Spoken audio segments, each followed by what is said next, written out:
Hi friends, welcome back to my channel. ఈ వీడియోలో మీకు ఆలు పరాటా ఎలా చేయాలనేది చూపించబోతున్నాను. ముందుగా దీనికోసం ఒక 2 కప్పుల గోధుమ పిండి తీసుకొని చపాతీ పిండిలాగా తడిపి పెట్టుకోవాలి. మరీ గట్టిగా కాదు, మరీ మెత్తగా కాదు, సాఫ్ట్గా తడుపుకొని పెట్టుకోవాలి. చూడండి, ఇలా సాఫ్ట్ తడుపుకొని పెట్టుకోవాలి. ఈ పిండిని ఒక 15 మినిట్స్ పక్కన ఉంచుకుందాం మూతను పెట్టేసుకొని. ఇప్పుడు పిండి నానేలోపు ఇప్పుడు మనం ఆలు పరాటాకు కావాల్సిన మిశ్రమాన్ని తయారు చేసుకుందాం. ముందుగా దీనికి కావాల్సిన పదార్థాలు చూద్దాం. ఇప్పుడు కొత్తిమీర, పుదీనా, పచ్చిమిర్చి ఒక 4-5, ఉప్పు, పసుపు, జీలకర్ర, కారం. ముందుగానే నేను ఆలును ఉడికించి పక్కన పెట్టుకున్నాను.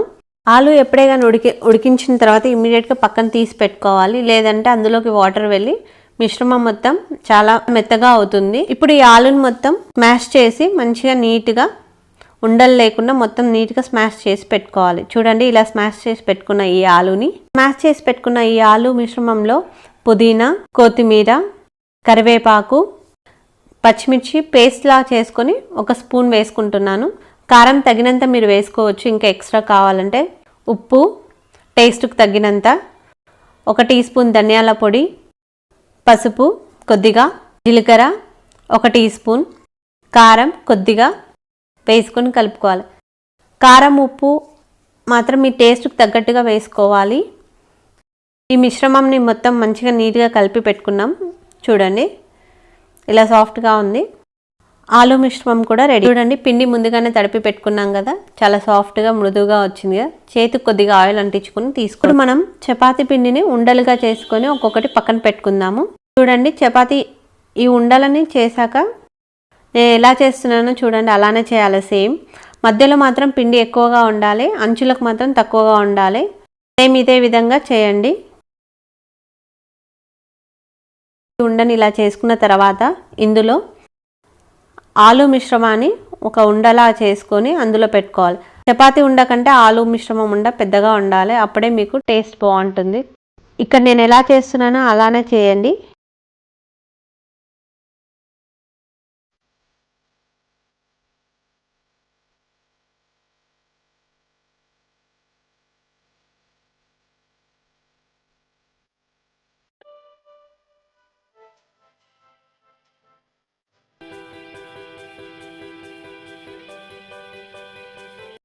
నేను ఆలు పరాటాకు అన్నీ రెడీ చేసి పెట్టుకున్నాను. ఇప్పుడు పొడిపిండి కొద్దిగా తీసుకొని మేము చపాతీ ఎలా చేస్తామో అలానే చేయాలి. కాకపోతే ఇది చేసేటప్పుడు చాలా జాగ్రత్తగా చేయాలి.